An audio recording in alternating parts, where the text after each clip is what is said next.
Throughout history, legendary tales have been spun about the magical creature, the unicorn. Elusive, mysterious, the unicorn appears in moments of need to shed its own light upon those that witness it. Then, just as quickly, it vanishes, without so much as a trace. Today, we use unicorn to refer to a business valued at $1 billion or more. And while such success is a rare thing, perhaps the term unicorn might also be applied to the people who help make the success a possibility. Perhaps the real unicorns are not fantastic horned creatures that exist through magic, but maybe the real unicorns are the people who enter the world seemingly to make the impossible possible. Those people who leave a lasting impact on those around them, and the ones that find a way to make a permanent mark on the world. And when their miracle is completed, they leave an unfillable void for those that they leave behind. This is Zero to Unicorn.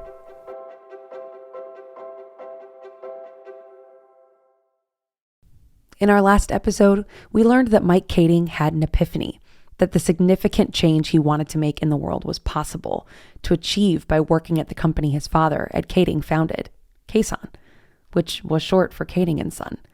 It would become Norhart, and for years, Mike and his wife Alyssa and Ed would work together to make Norhart successful.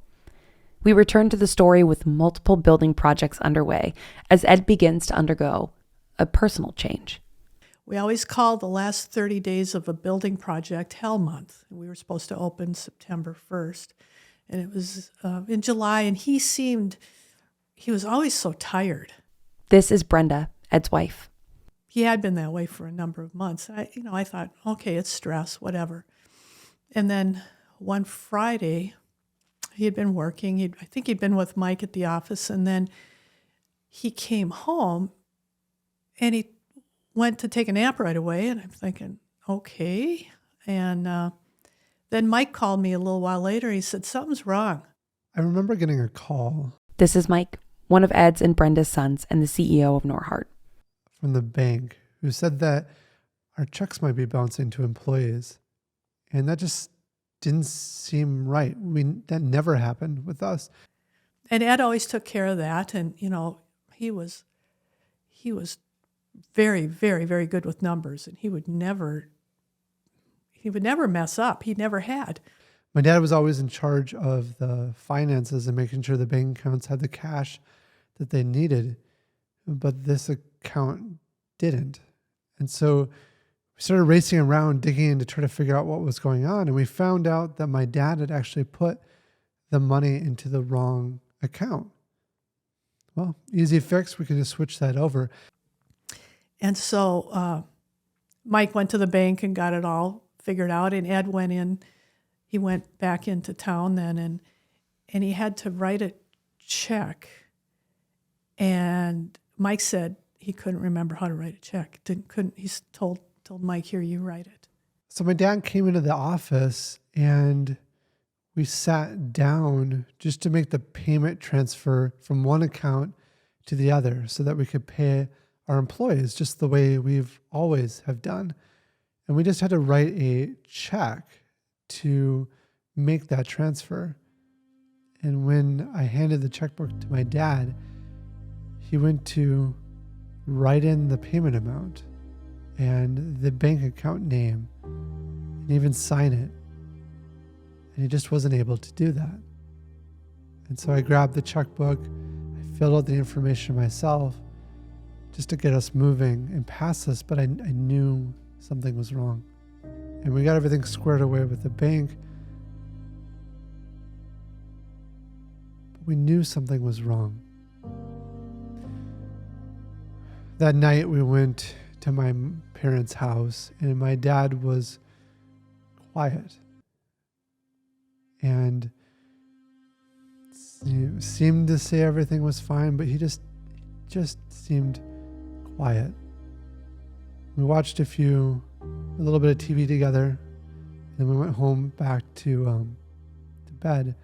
Next morning he got up and he went to the gym, as was the normal routine.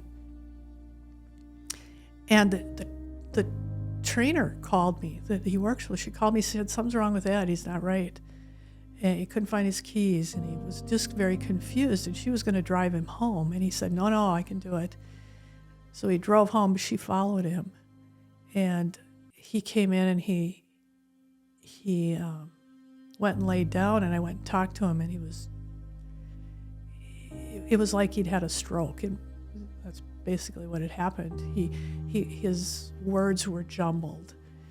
And I said, we got to go to the hospital. He goes, no, we'll wait till Monday. I'm thinking, no. The next morning, I got a frantic call from my mom saying that something wasn't right and that she thought we needed to take my dad to the hospital, but he wasn't willing to go.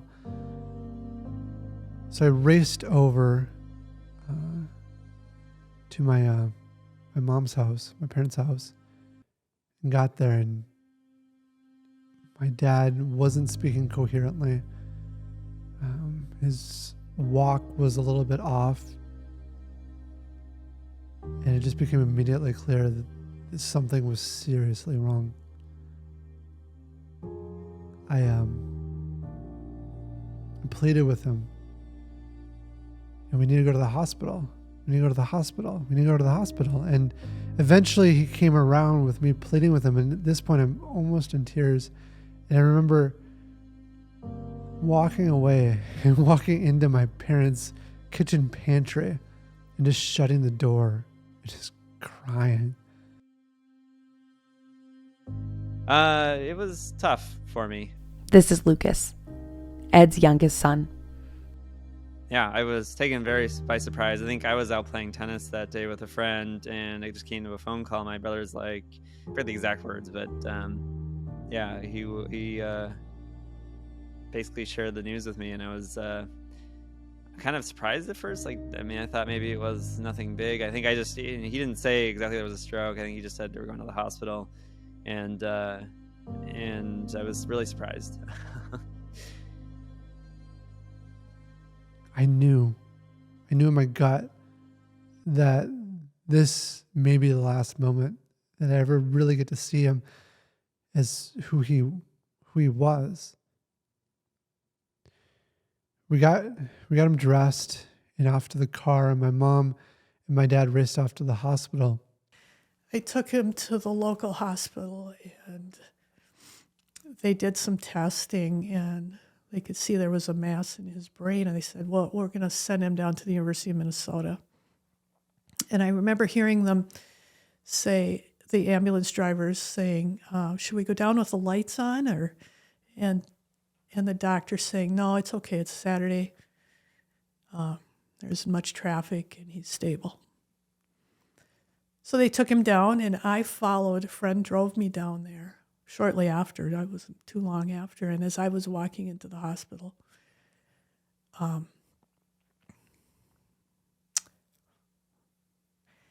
they were running down the hall to catch me, to sign papers to have brain surgery done, because his brain was bleeding at that point. And so they had to do emergency brain surgery right away. And from that point on, he was never the same.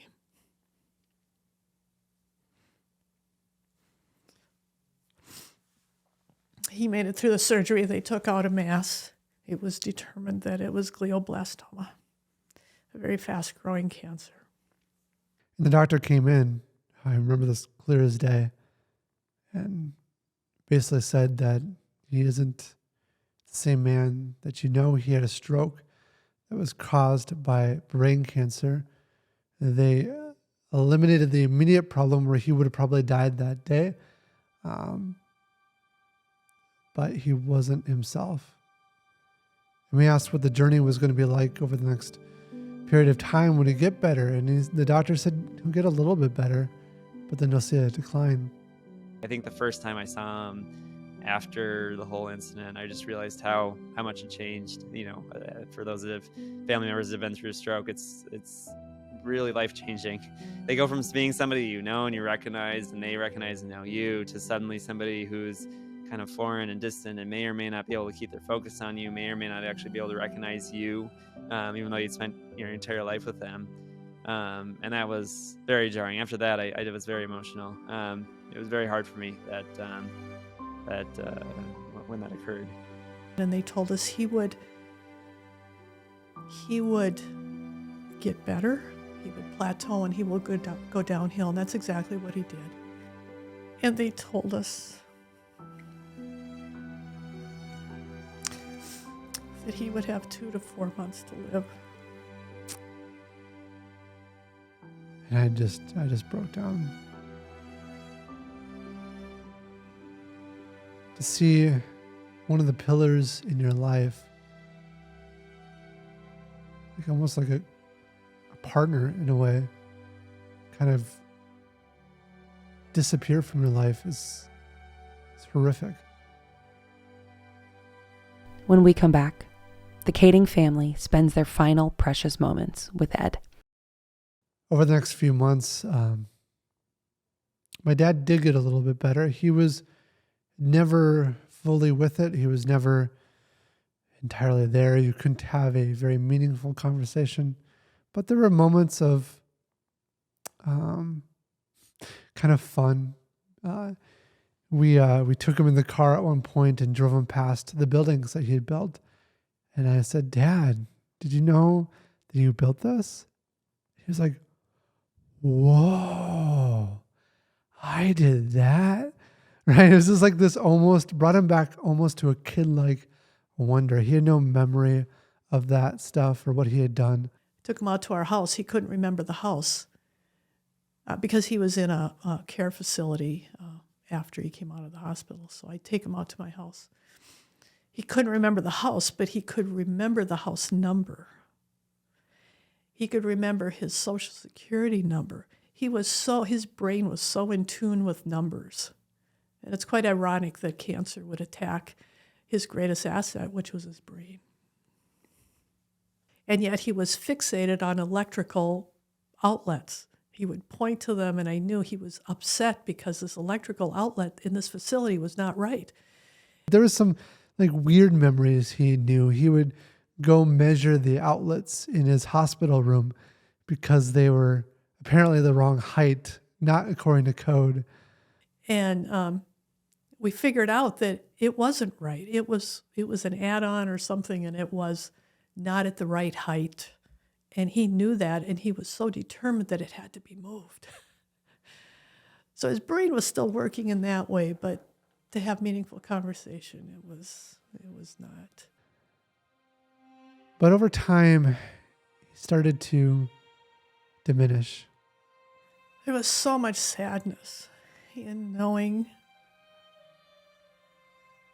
that we had limited time with him and limited communication, because his speech was garbled, so I didn't always know what he was saying, and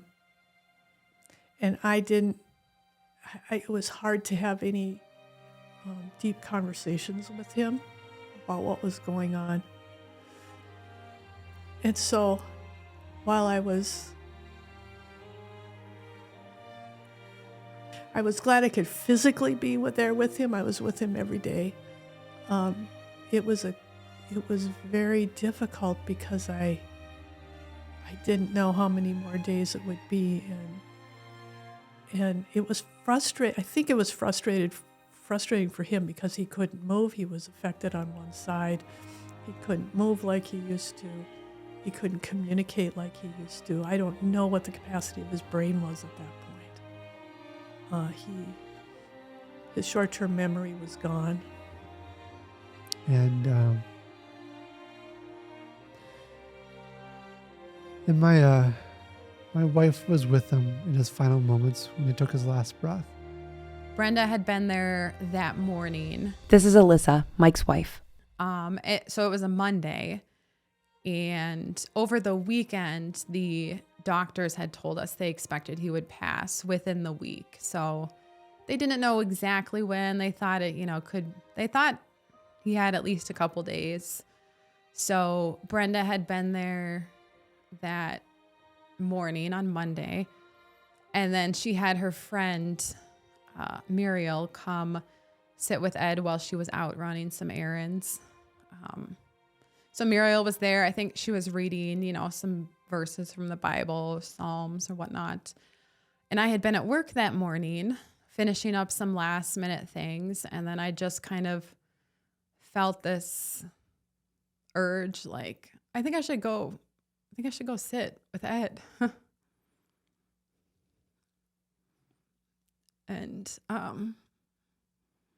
yeah, it just came out of nowhere, and I just listened to it. And so I went over to sit with him probably a little bit before noon, 11:30, something like that.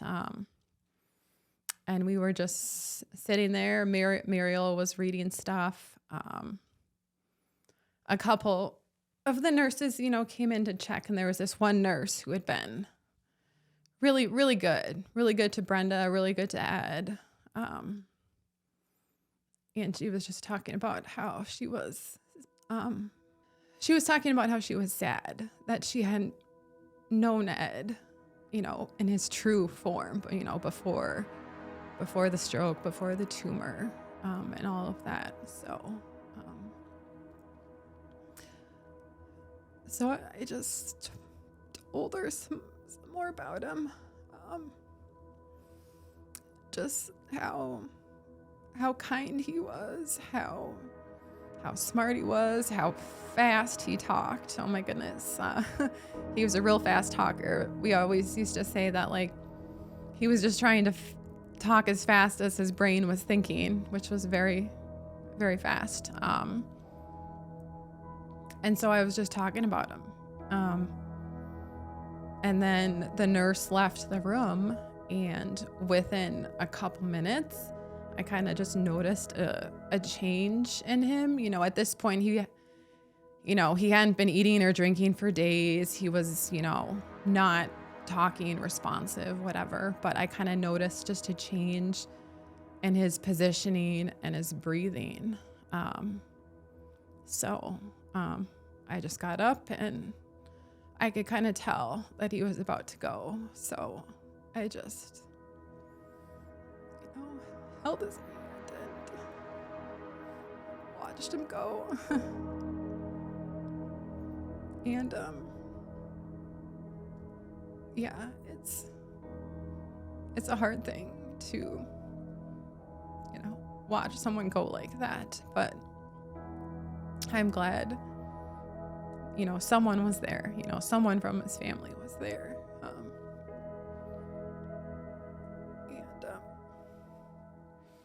Even though, I wasn't his biological daughter, he always treated me like I was, I think so often with in-laws, you feel like you're the outsider, or like you're just trying to get in with the family or whatever, but he never made me feel like an outsider. He took me right in. And even like when he was sick, they would ask him questions. He did regain, the ability to talk, but, his logic wasn't totally there, and his memory was fuzzy and whatnot. But I remember one of the first questions they asked him was, well, how many kids do you have? And he said 3. So, Mike and Luke and me, essentially. So it was an unfortunate conclusion, because here he had worked all of his life, and for him, retirement was sort of this exciting final chapter. He put all this energy in, built up a good life for himself, and the thing that he was really excited about, taking a step back, relaxing, watching his son, myself, take over the business, he lost. And I think one thing he wanted more than almost anything else, was to see his grandkids. You know, he would always be pushing myself and Alyssa to have kids, and he would have so loved to seen Claire and Emma. He would have spoiled them rotten, brought them a lot of Dairy Queen, but he never got that chance.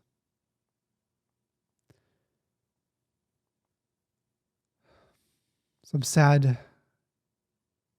sad for him that he didn't get that last chapter, the last thing that he wanted out of life. When we come back, we'll hear from Ed's family and friends about the legacy that he left behind and the difficulty Mike and Alyssa would face when trying to fill his unfillable shoes. Ed Kaeding was the kind of man who made an impression wherever he went. At work, at church, in his community, he made an impact on numerous lives. Ed was my boss, but he turned into much more than my boss. This is Tori, Ed's right-hand man on the construction site and currently Norhart's maintenance manager. I would say that he was more so a mentor of mine. Work was important to him, but Ed and I had a mutual understanding that family and faith were bigger than the work situation. He really had an impact on my life, and I'll be just forever grateful for that. So he taught me on the job all the hands-on skills, and he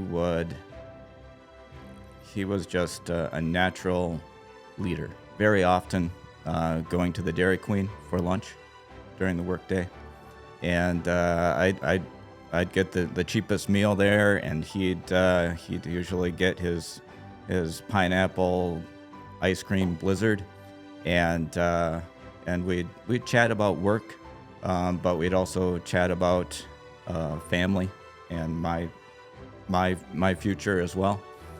I would not be married to who I am married to right now, and I would not have a family that I have right now, because there was this incident at church again, where my now father-in-law and mother-in-law were a part of this church group, and my father-in-law spoke up and was asking for prayer for somebody, some guy that his daughter could date, and so Ed piped up and set up a blind date between me and my now wife, and so his leadership, his direction, his guidance really put me on the direction of my life, and it was more than just a job. It was work and life and faith and all of that together. I remember one day, I forget how it came up. We were out to eat or something, and I said something about like, oh, it'd be fun to go like see a real castle someday. And the next day he comes bounding into the office and he prints off all these pictures of castles in Europe, and he's like, we should go, let's do it. And I was like, Ed, that's crazy. He goes, no, let's do it, let's go this summer. And we did, he was a planner, but he also had that like kind of adventurous spirit for sure. When we had foreign exchange students, we always tried to take them to Disney World at Christmas time. And so for a number of years, we we'd have a foreign exchange student with us, and we'd drive to Florida to go to Disney World. And that continued after we didn't have foreign exchange students too. And so we would often take trips to Disney World, and which is, I don't know if that's good or bad. Now my son works for Disney as a result of that. He became so infatuated with Disney that's what he wanted to do. So, I mean, we did trips,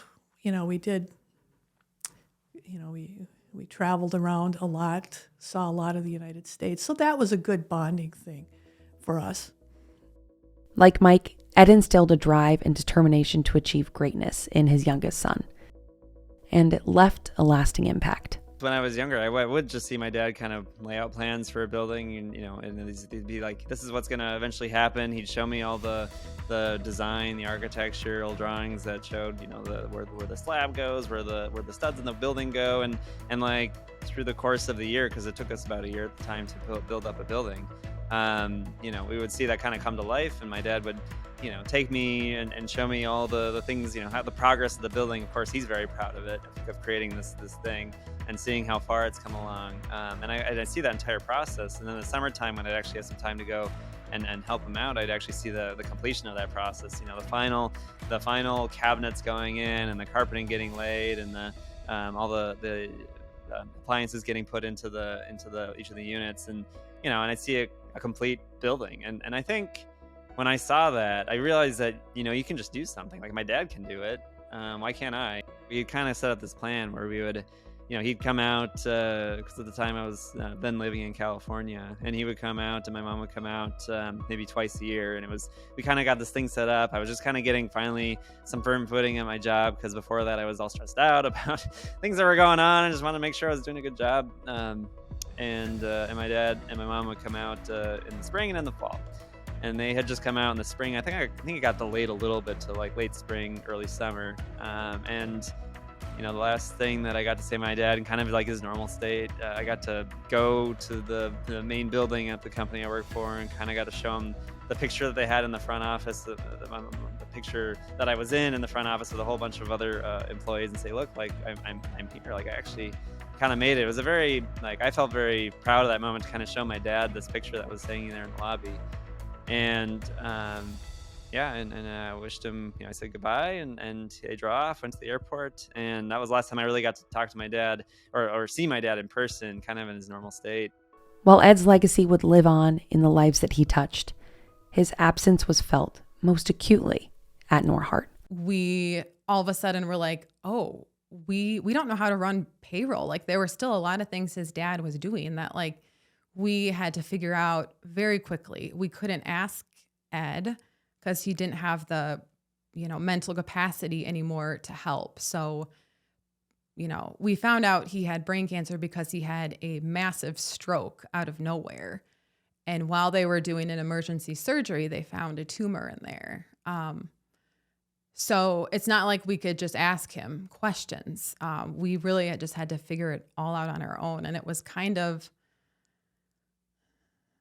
it was chaos, and it was definite survival mode. We were not thriving by any stretch. And it was, what do we do? We have this business. What are we going to do? How are we going to keep going? Mike and Alyssa were working with the business at that point, and so they stepped in. And I don't know what I would have done if I wouldn't have had them. At the time, we also had a large project in a new city we were trying to get approved, which was not going well. But I think the only reason they took us seriously is because we had Ed, and we had his 40 years of experience. Well, without Ed, they saw Mike and I as these two little, 27-year-old kids that we had done projects before, but our youth and whatever kind of was working against us at that point. So I think it was a lot of just sheer hard work and willpower to figure things out. Not to say we did everything in the best way. We just were trying to survive, I guess. They just jumped in and did. They had already been working with with us in the business, and so they were in the office every day with Ed, and so they had taken over certain parts of the business already, so they were doing certain aspects of it. But now, one day on Friday, Ed's doing his part, and on Monday, Ed can't do his part, and Mike and Alyssa have to do his part too.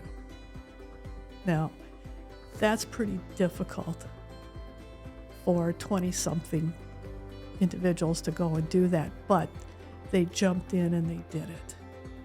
But I can't, it was extremely stressful for all of us, and I can't imagine the stress it would have been, or it was for them. I mean, what a heavy load to keep moving on. And, when he was, during that 6 months, we had to finish a building and then start the next project that was on, and Mike and Alyssa had to do that. They did it without Ed. But, they knew some of it. They didn't know everything, so it was a huge learning curve. And I couldn't do anything, not that I was as involved in that piece of it, but I had no capacity to do anything. In his interview a couple weeks ago, Mike called you the mother of the company.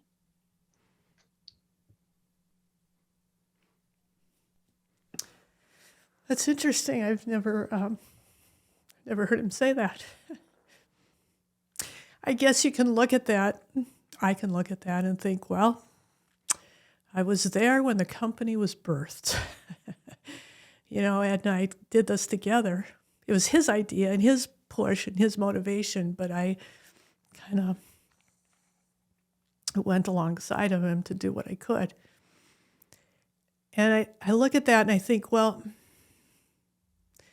when you're building a company, when you're building a building, you have to have a firm foundation. And your foundation has to be solid. You can't build on any sinking sand because it's going to go downhill. And so we built our buildings with concrete as normal. And you build that foundation, which you don't see when the building is done, but there's a firm foundation there. And I think it's the same way for the company now. We started way back when. I think we built a firm foundation for the company that is today. If we had built on sinking sand, Norhart wouldn't exist. And so I think if you want to say I'm the mother of the company, I helped build that foundation of a company. Not only the buildings, but a company. And I wish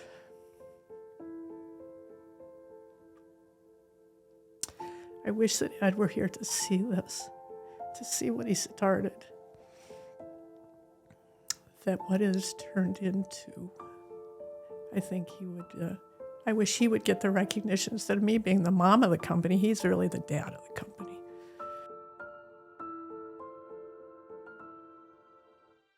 Next time on Zero to Unicorn. With his father now gone and his legacy fully cemented, Mike attempts to step into the impossible, which is to fill his shoes and ensure the business that his father founded continues to thrive in his absence. No, my dad was the CEO of the company up until his stroke. After his stroke happened, I became the effective CEO. I don't think I officially gave myself the title of that for a while later because I didn't feel like I really earned it yet. But yeah, I was running the company fully once my dad had a stroke.